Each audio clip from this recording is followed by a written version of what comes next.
Dear learners, welcome back to my channel English Coaching. Today we will learn how to use right form verbs. শিক্ষার্থী বন্ধুরা, আশা করি ভালো আছো সবাই। আজকে আমি রাইট ফর্ম ভার্বসের একটি এক্সারসাইজ করব তোমাদের জন্য। রাইট ফর্ম ভার্বস তোমরা জানো, আমি বেশ কিছু ভিডিও দিয়েছিলাম। ভিডিওগুলো একটু দেখে নেবে, ওখানে নিয়মগুলো বিস্তারিত বলা আছে। রাইট ফর্ম ভার্বসের মূল সমস্যাটা কোথায় বন্ধুরা? সমস্যাটা হলো আমরা রাইট ফর্ম ভার্বস করার সময় যে নিয়মগুলো পড়ি বই থেকে, সেই নিয়মগুলো খুব কমই আসে। প্রত্যেকটি পরীক্ষায় অনেকগুলো নিয়ম পড়ি, কিন্তু ওই নিয়মগুলো থাকে না। তাহলে কিভাবে করতে হবে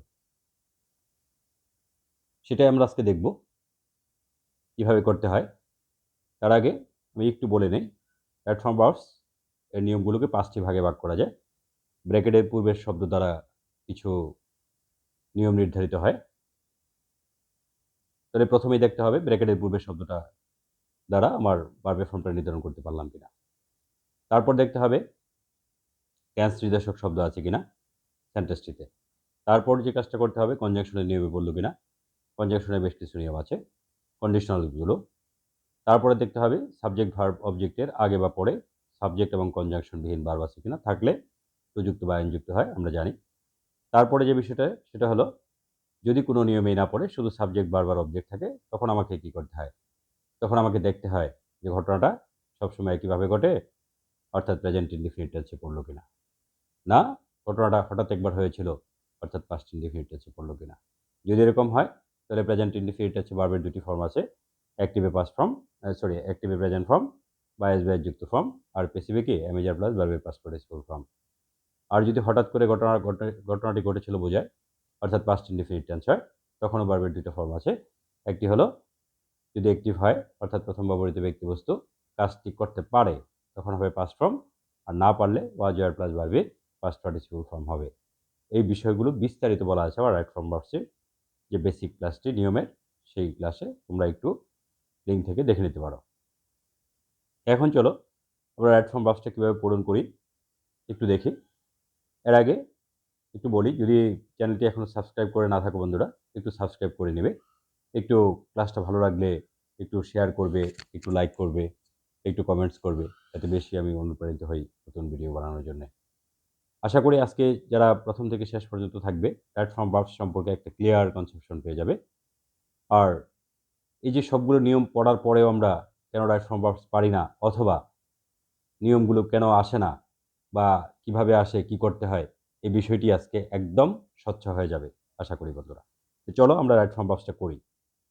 Jerry is an orphan boy, he come to the orphanage at the age of 4। দেখো প্রথমটাই গতানুগতিক কোনো নিয়মে পড়ে নাই। ব্র্যাকেটের পূর্বে শব্দ আছে কি হি, এই হি ব্র্যাকেটের পূর্বে থাকলে আমরা রাইট ফর্ম ভার্বসের এমন কোনো নিয়ম পাই নাই যে সাবজেক্ট থাকলে কি করতে হবে। তারপর যে বিষয়টি দেখার বিষয়, এটা ট্রান্সলেটেড শব্দ আছে কিনা এটার মধ্যে, তাও নাই। তারপরে দেখার বিষয় কনজাংশন আছে কিনা, তাও নাই। তারপরে দেখার বিষয় সাবজেক্ট ভার্ব অবজেক্টের আগে বা সাবজেক্ট ভার্বের আগে বা পরে সাবজেক্ট এবং কনজাংশনবিহীন ভার্ব আছে কিনা, তাও নাই। তাহলে কি করতে হবে আমাদের? তাহলে যে কাজটা করতে হবে, ওই যে কথাটা বলেছিলাম, কোনো নিয়মে না পড়লে দেখতে হবে ঘটনাটা কোন সময়ের। এই ঘটনাটা হঠাৎ করে না সবসময় একইভাবে ঘটে। যদি হঠাৎ করে হয় তাহলে দুইটা ফর্ম আছে ভার্বে, প্রথম ব্যবহৃত ব্যক্তিবস্তু কাজ করতে পারলে, অর্থাৎ যদি একটি বয়স হয় পাস্ট ফর্ম, না পারলে অর্থাৎ পেসিভ বয়স হলে ওয়াজ ওয়ার প্লাস ভার্বে পাস্ট পার্টিসিপল ফর্ম। দেখো এখানে he come to the orphanage at the age of 4, এটা কি সবসময়ের, মানে এখানে যেহেতু কোনো নিয়মে পড়ে নাই, দেখতে হবে এই ঘটনাটা কি সবসময় একইভাবে ঘটে না হঠাৎ একবার ঘটেছিল। এটাই কিন্তু সবচেয়ে গুরুত্বপূর্ণ বিষয় বন্ধুরা। রাইট ফর্ম ভার্বস আমরা কেন পারি না, না পারার কারণ হলো গতানুগতিক নিয়মে পড়ে না। কিভাবে থাকে, সাবজেক্ট বারবার অবজেক্ট থাকে, তখন কি করতে হবে সেটাই হলো গুরুত্বপূর্ণ বিষয়। তাহলে দেখো he come to the orphanage at the age of 4, এটা কি কোন সময়ের ঘটনা? নিশ্চয়ই সবসময়ের ঘটনা না, এটা হঠাৎ করে একবার ঘটেছিল। তাহলে হঠাৎ করে একবার যদি ঘটেছিল যে ঘটনাটা, সেটা অ্যাক্টিভ হলে কোন ফর্ম দিতে হয়, অর্থাৎ এই যে হি যদি ভার্বের কাজটা করতে পারে, হ্যাঁ, তাহলে দিতে হয় ভার্বের পাস্ট ফর্ম, না পারলে ওয়াজ were plus past participle form কিন্তু হইতো। অর্থাৎ পাস্ট ইনডিফিনিট টেন্সে দুইটা ফর্ম হয়, এখানে অ্যাক্টিভ আছে, আমি পাস্ট ফর্ম লিখবো। তাহলে কামের পাস্ট ফর্ম কি হয়ে গেল বন্ধুরা? কেম, সি এ এম ই লিখে দিব আমি, তাহলেই ভার্বের সঠিক ফর্মটা পেয়ে গেলাম। পরের ভার্বটিতে যাও, হি loss his parents in his infancy. এখানেও দেখো লোজের পূর্বে কি আছে, হি আছে, অর্থাৎ ব্র্যাকেটের পূর্বে এমন কোনো শব্দ নাই যেটা দ্বারা ভার্বের ফর্মটা আমি নির্ধারণ করতে পারতেছি। তাহলে কি দেখবো, কনজাংশন আছে কিনা, টেন্স নির্দেশক শব্দ আছে কিনা, গতানুগতিক নিয়ম আছে কিনা, একটাও নাই। তাহলে আবার দেখতে হবে কি আমার ঘটনাটা কোন সময়ের, হঠাৎ না সব সময়ের। দেখো যেটি কি সবসময়ই তার পিতামাতাকে হারায় ইনফ্যান্সিতে, না হঠাৎ হারিয়েছিল, হঠাৎ হারিয়েছিল, তার মানে পাস্ট ইনডিফিনিট টেন্সে যেতে হবে। পাস্ট ইনডিফিনিট টেন্সে গেলে আবার পরে কি আছে, হ্যাঁ দেখার বিষয় আছে যে এই যে প্রথম ব্যবহৃত ব্যক্তিবস্তু সে ভার্বের কাজটা পারে না, সে কি হারাইতে পারে না, পারে, যার জন্য একটি ভয়েস আছে পাস্ট ফর্ম দিব। আর যদি না পারতো তখন ওয়াজ ওয়ার প্লাস ভার্বের পাস্ট পার্টিসিপল ফর্ম কিন্তু দিতে হইতো। তাহলে এখানে কি লিখবো আমরা বলতো, লস্ট লিখবো, LOST, লস্ট, পাস্ট ফর্ম দিয়ে দিলাম। পরে দেখো then he commit to the care of the orphanage. Then he commit to the care of the orphanage. দেখো এখানেও কি নাই, কমিটির পূর্বে ব্র্যাকেটের পূর্বে শব্দ দ্বারা নির্ধারিত কোনো নিয়ম নাই। তারপরে দেখো টেন্স নির্দেশক কোনো শব্দ নাই, কনজাংশন নাই, অর্থাৎ গতানুগতিক কোনো নিয়মে পড়ে নাই। না পড়লেই কি দেখতে হয়, ঘটনাটা সবসময় একইভাবে ঘটনা হঠাৎ ঘটেছিল। তাহলে he commit to the care of the orphanage, এটা কি কোন সময়ের ঘটনা, নিশ্চয়ই বলবে আগের ঘটনা, সবসময়ের ঘটনা তো এটা হওয়ার কথা না। তাহলে আগের ঘটনা হলে দেখতে হবে অ্যাক্টিভ না প্যাসিভ, অর্থাৎ প্রথম ব্যবহৃত ব্যক্তিবস্তু ভার্বের কাজ করতে পারে না কিনা। সে কি কোনো কিছু কমিট করেছিল, না সে করে নাই, তাহলে প্যাসিভ। তাহলে প্যাসিভ হলে কি দিতে হবে, অর্থাৎ এই প্রথম ব্যবহৃত ব্যক্তিবস্তু এই কাজটা না করতে পারলে ওয়াজ were plus past participle form দিতে হয়, হঠাৎ করে ঘটা ঘটনায় বা একবারের ঘটনায় বা পাস্ট ইনডিফিনিট টেন্সে, একই কথা সবগুলো কিন্তু বন্ধুরা। তাহলে চলো কি দিব আমরা, ওয়াজ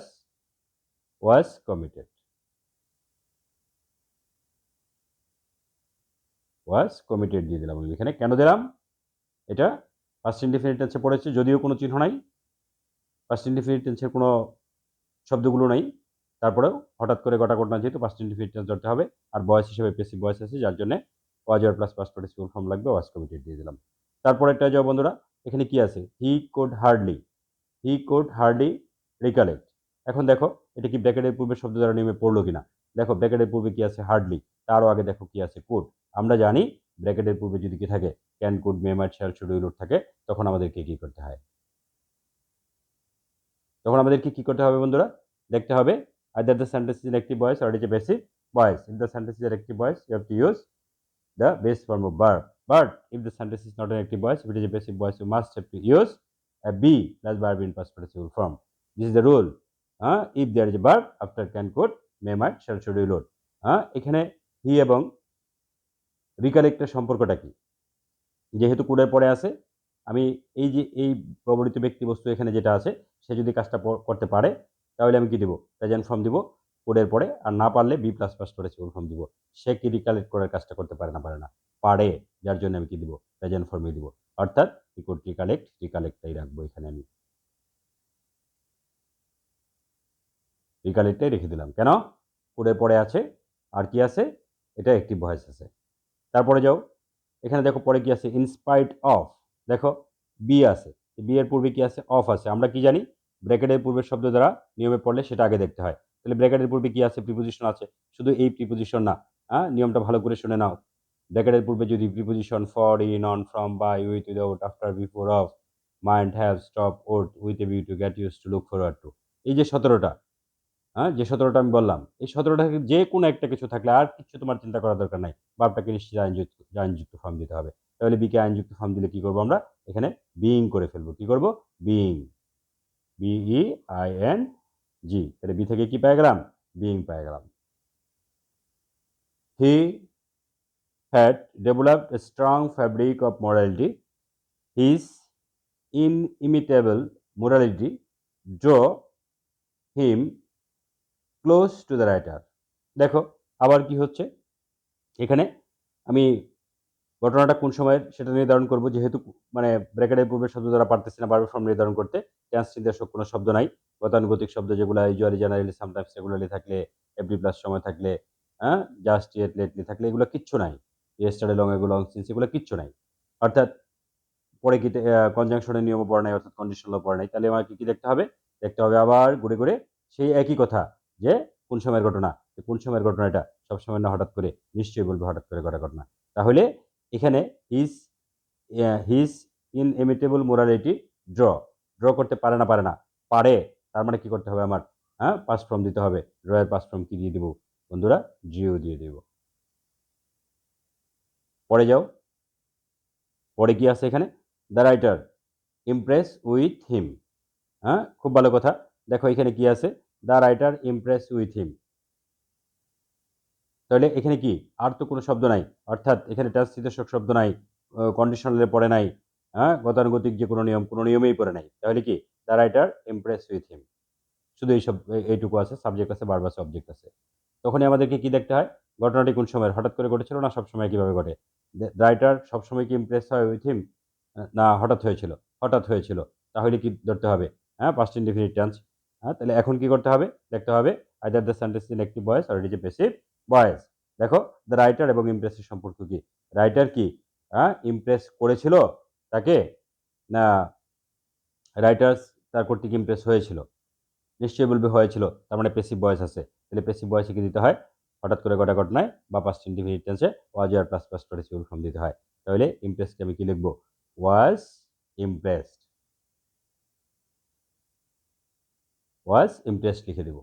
কেন লিখলাম, এখানে পাস্ট ইনডিফিনিট টেন্স হলেই আমি কি করতে পারতেছি না, পাস্ট ফর্ম দিতে পারতেছি না। কেন পারতেছি না, কারণ এটা প্যাসিভ ভয়েস আছে, অর্থাৎ ইমপ্রেসের কাজটা রাইটার করতেছে না। তাহলে নিশ্চয়ই আমি কি দিব না, নিশ্চয়ই আমি, হ্যাঁ, পাস্ট ফর্ম দিব না, ওয়াজ আর প্লাস পাস্ট পার্টিসিপল ফর্ম দিব বন্ধুরা।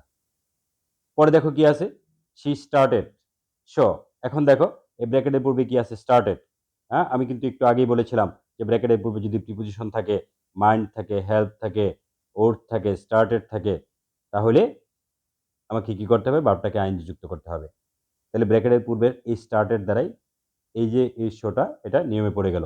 তাহলে এখন কি করব, আইএনজি যুক্ত ফর্ম করব, আর কিছু দেখার দরকার নাই। তার মানে স্টার্টেড আগে আছে, প্রিপোজিশন আগে আছে, তাহলে আমার চোখ বন্ধ করে কি করব, আইএনজি যুক্ত করে দিব। তার মানে কি হয়ে যাবে বন্ধুরা, এখানে শোয়িং, শোয়িং হয়ে গেল। কেন, স্টার্টেড থাকাতে।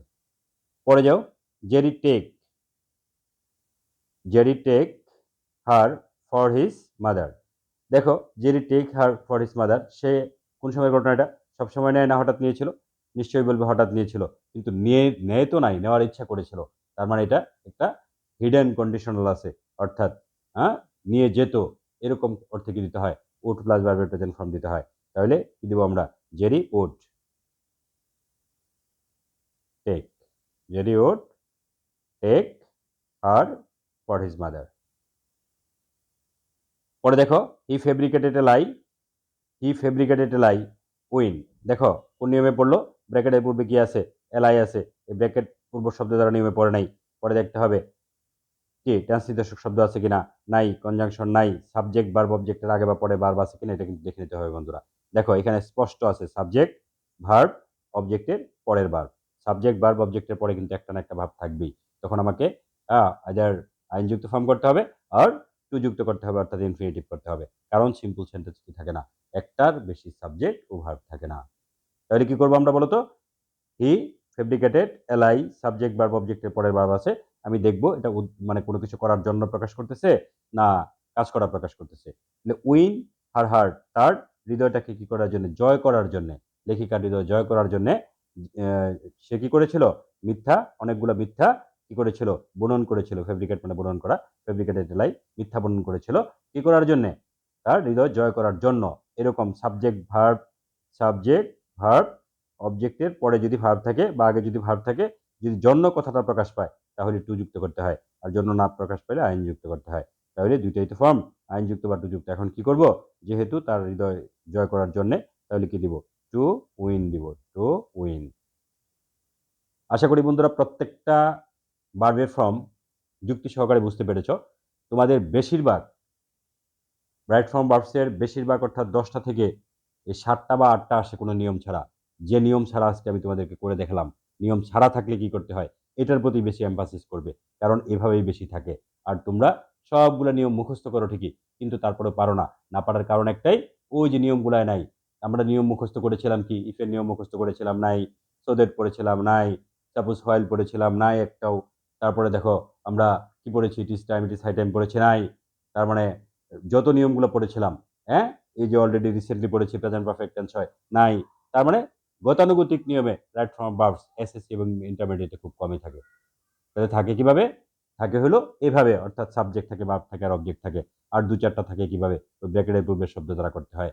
হ্যাঁ? ২-১টা থাকে কে? তোমার ২-১টা কন্ডিশনাল থাকতে পারে অথবা ২-১টা টেন্স নির্দেশক শব্দ থাকতে পারে। কিন্তু বেশিরভাগ ক্ষেত্রেই এরকম পাবা না। পাবা কি? Subject, verb, object. তাহলে এটাকে যদি করতে পারি আমি, এরকমটাকে যদি মানে সলভ করতে পারি, তাহলে আমার মনে হয় রাইট ফর্ম ভার্বস ভালো পারবো। তাছাড়া রাইট ফর্ম ভার্বস বইয়ের নিয়ম সবগুলো মুখস্থ করলেও ভালো পারবো না বন্ধুরা। আশা করি বুঝতে পেরেছো কিভাবে করলাম কাজগুলো। আমার সবগুলো বিষয়ের ভিডিও এরকম সহজভাবে দেওয়া আছে। তোমরা চাইলে একটু চ্যানেলটা ঘুরে আসতে পারো, প্লেলিস্ট ঘুরে আসতে পারো। আমার মনে হয় ভালো লাগবে তোমাদের। পড়াটা বুঝবা অন্তত। বুঝে পড়ার, হ্যাঁ? বুঝে পড়ানোর চেষ্টা আমার আছে। তোমরা যদি কি একটু বুঝে পড়ার চেষ্টা করো, আমার মনে হয় নিশ্চয়ই ভালো করতে পারবা। ভালো ফলাফল হবে। প্রথম থেকে যারা শেষ পর্যন্ত ছিলে, সবাইকে ধন্যবাদ। ভালো থাকবে। সবাই ভালো থাকো।